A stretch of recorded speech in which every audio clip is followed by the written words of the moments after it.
Hello and welcome to Viewpoint on Ukraine today, where we are joined by an old friend of Ukraine, a long-term supporter of Ukrainian sovereignty, the former Foreign Minister and former Defence Minister of Poland, Mr. Radoslaw Sikorski. Mr. Sikorski, thank you very much for joining us. Very glad to be here. So right now, a hot topic in Ukrainian, French and English language media is the controversy that was spiked by President Petro Poroshenko in Paris when he compared the deadly November 13th attacks to the attacks over the last 18 months in Ukraine. What is your position on this? Would you say Poroshenko was right to tarnish Islamic State terrorists with the same brush as Russian terrorists? Well, in both cases, innocent people are dying. And in both cases, this was unprovoked. Nothing quite compares with anything, but in both cases, the sovereign government of the territory is not exactly capable of bringing the crisis under control. So you would say Poroshenko was right in what he said? Well, I think he wanted to attract attention to the drama that is again taking place in eastern Ukraine. So should world leaders treat Islamic State militants differently to other terrorists and other militants, for example, the Russian militants in east Ukraine? Well, as I said, nothing is directly comparable. And in a sense, the fighting in eastern Ukraine is easier, you might say, because we know who has the key and the power to stop it, and it's another nation state. When you have terrorist organizations, particularly loose ones that call themselves a state but are not really a state, it's much harder to affect their decision-making center. Okay, so back in last year, 2014, you were one of the first to call a spade, if you will. You called the Russian militants terrorists, and what many were calling a civil war or an incursion, you classed as an invasion. How important is it that world leaders say what is really happening, even sometimes if this threatens diplomacy? Well, when you're in power and you maintain diplomatic relations with the people that you are describing in perhaps less than positive sense, you of course have to guard your language, and but sometimes you need to call spade a spade, and I called the annexation of Crimea Anschluss as well, because that's what it was. And you had these attempted putches all over southern Ukraine. Fortunately, most of them failed. Okay. So over recent months, we've seen President Obama almost playing the role of a snake charmer at the UN General Assembly and then at G20. And now in Paris, we see him having these secret chit-chats with Russian President Vladimir Putin. So what can you say is going on in these conversations? Is there still time for diplomacy? Well, I think we know what President Putin would like to achieve. He would like to get Russia, through the various activities in Ukraine, in Syria, to the table at which I think he would imagine a sort of Yalta II would happen. The big powers would decide the fate of smaller powers, and where they would swap favors and make linkages between Middle East and Eastern Europe and so on. I think it's somewhat unrealistic because I don't think anybody from the West can, for example, tell the Ukrainians what to do about Crimea or about Eastern Ukraine. So I think we need to solve both issues. And of course, if Russia wanted to be helpful, and in Syria she can, we haven't isolated Russia. We are still maintaining diplomatic relations with Russia. We're talking to Russia. We are just disappointed that Russia is no longer on a convergence course with us, the free world, the democratic world. And that disappointment sometimes shows. But look, we maintain diplomacy with non-democracies. So, of course, we should maintain it with Russia. But some would argue that these diplomatic measures are not really working. Well, an important test is coming up because, as we know, the Minsk agreements were ambiguous and are not really fulfilled in full by anybody. But there is one proviso there which is crystal clear, namely that the control of the international border between Ukraine and Russia should be returned to Ukraine by the end of this year. And that, I think, should be the yardstick by which we judge the behavior of the Russian Federation, because it is in her power to do that. So would you say that America and the European Union and their institutions, so NATO and the IMF, have done enough to help Ukraine? Or arguably, has Ukraine done enough to help itself? Well, I'm glad you added that, because 80% of what needs to be done by Ukraine. I'm glad that you have a government which has done what previous governments promised, namely to reform the energy sector and thereby become in compliance with the International Monetary Fund. The International Monetary Fund has given Ukraine much more in cash terms than Poland ever received at the beginning of our reforms in the 1990s. And the other advantage you have is that you have a very good plan on how to make Ukraine a European country, and it's called the Association Agreement. You just need to enact what's in the agreement, in the association, and then most of your laws will become European. And I understand that's what most Ukrainians want. And do you see the powers that be in Ukraine enacting what is needed? It's always difficult, particularly when you're fighting a war. But I saw Mayor Klitschko this morning, and I know how difficult it is to win an election at any time, particularly in crisis time. And he got re-elected, and he seems to be very keen on fighting corruption, which I think is a key ingredient of success. Without that, you will not be able to attract investors, and without that, you will not restore a sense of confidence in your own country, among your own citizens. Look, I don't want to comment on your internal politics, but some good things are clearly happening, clearly not enough. So you would say there's not enough happening then? Well, you have a window of opportunity.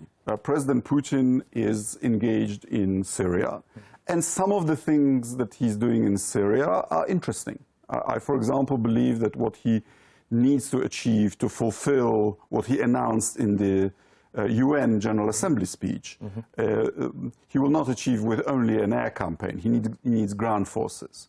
But the point is, if he's doing a serious Syria operation, perhaps Ukraine will have a respite. Perhaps Ukraine will have a period of freezing the conflict in the east. You must use this period, particularly now, as I understand, you won't have another election for a couple of years. This is the time to carry out reforms so that in 2 years' time you will be able to tell your electorate, I've done it and here are the results.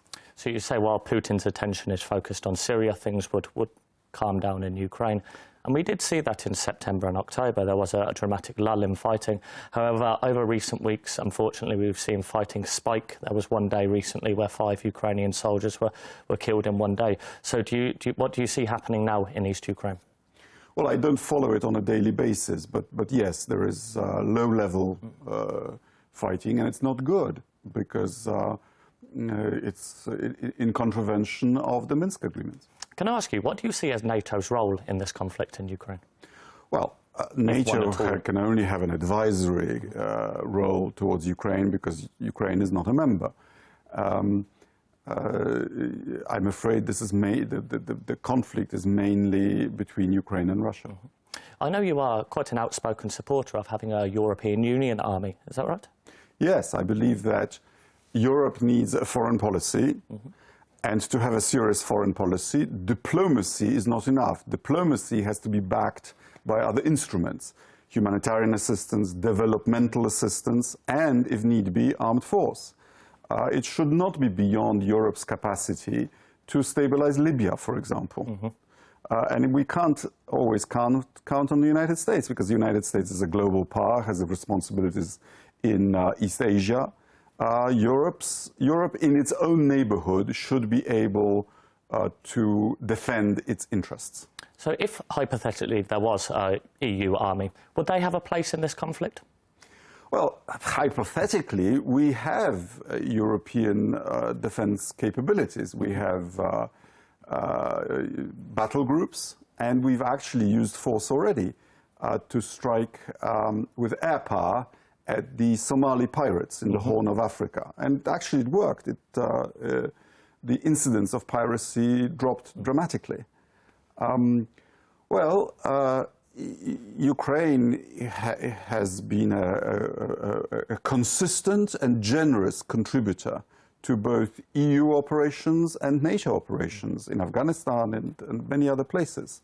So yes, if I can imagine a situation in which there are peacekeeping troops needed to stabilize the various frozen conflicts, and I can imagine EU taking part, yeah. Okay. So if we step back a few years, you played quite a key role in bringing an end to the Revolution of Dignity here in Kiev. Can you tell us, how have you seen Ukraine and Ukrainians change over the last 2 years? Well, you mustn't waste another opportunity to transform your country. I'm afraid the enthusiasm during the Orange Revolution did not translate itself into changing the state, into laws and procedures that would make change, positive change, permanent. This time it seems to be much more serious. You've had a bringing back of the more democratic constitution. You've had democratic elections of the president, of parliament. Some of the revolutionaries are now members of parliament, where they can institutionalize the revolution. I will come back to this. What you really need to do to convince your people that things have changed is to fight corruption at every level. Mm-hmm. And would you be willing to comment on the fight on corruption? Do you think it's happening at a speed which is acceptable? I'm in no position to judge, but I believe that in Poland we've quite successfully done it, and we are ready to share the quite obvious common sense instruments of how to do it. You need to, and I believe you have, register of interests for politicians, statement of assets, but there then need to be punishments for those who are not entirely sincere on those documents. So you say this is really an opportunity Ukraine cannot afford to waste? No, because you have wasted too much time. I mean, I asked my Ukrainian hosts this morning of what the average salary is, and I'm afraid it's now a quarter of what it is in Poland. And 25 years ago, we were starting from the same level. So you must speed up. You must catch up with us. Okay. So going forward, what is your scenario for Ukraine? You have restructured your debt. You are in compliance with the IMF. You now need to implement the association agreement. I'm convinced that this will lead to economic growth, to investment, to entrepreneurship among Ukrainians themselves. And then you would be on a path to what Europe has promised you, which is that the association agreement will not be the last step in Ukraine's relationship with the European Union. Okay. Some would argue that the Kremlin's annexation of Crimea and their subsequent invasion of eastern Ukraine was more of an attempt to weaken the European Union than actually conquer Ukraine. What would your response be to that? I think it was probably a bit of both. I think it was mainly about Ukraine and Ukraine's European aspiration. I think there was a strong ideological component in it. I think some people just couldn't bear Ukraine succeed as a European country, because that is an aspiration and a success that would be contagious. And I think that's probably, in fact, a realistic calculation. In an interview last year on the BBC with Andrew Marr, when Mr. Marr asked you what you thought Putin's intentions were, you said that he wanted to create his Eurasian Union. Now, that was a year and a half ago. Would you still hold that opinion, or has your opinion on the matter changed? Oh, yes, and President Putin was very clear that he wants to have a Eurasian Union that would be an equivalent and an equal partner to the European Union, and that without Ukraine, such a Eurasian Union doesn't quite have that status. And let's remember that he was willing to actually be quite generous to achieve it. He offered President Yanukovych a huge government-to-government loan and also a lower gas price. But the price for Ukraine would be to maintain the kleptocratic system that Ukraine had at the time. And you, Ukrainians, said, no, actually,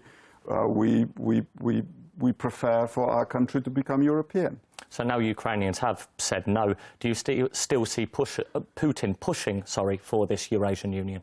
I think he still has it as an aspiration, but, you know, we all learn in politics that you don't always get what you want. And one final question. Recently there has been a change of power in Poland. We now have the Conservatives in power with Andrzej Duda leading the country. How do you see this affecting Ukraine-Poland relations? Well, I was very pleased to see that President Duda was, on his Twitter feed, was tweeting, and I think also in Ukrainian, on the anniversary of your Holodomor recently, which I think shows that he is in that tradition of working for the reconciliation of Poland and Ukraine, also over historic matters. I think on this you can be confident that whoever is in charge in Poland, we will continue to support your European aspirations. Poland sharing a border with both Ukraine and Russia. Surely there must be some concerns. Well, yes, it's true, and but you know, we have a local border traffic agreement with Ukraine. It was the first one. I managed to sign a similar one with Russia, with the Kaliningrad Oblast. You know, despite the worsening of relations at the political level because of what Russia is doing here, that agreement continues to be in force. So it shows that you can do business with Russia. You just have to be very clear, very concise, and you have to verify things. And be very careful. You've learned it at your own expense. Mr. Sikorski, that is all we have time for. Thank you very much for joining us. Thanks. You have been watching Viewpoint on Ukraine Today, where we have been joined by Radoslaw Sikorski, the former Foreign Minister and former Defence Minister of Poland. Thank you for watching.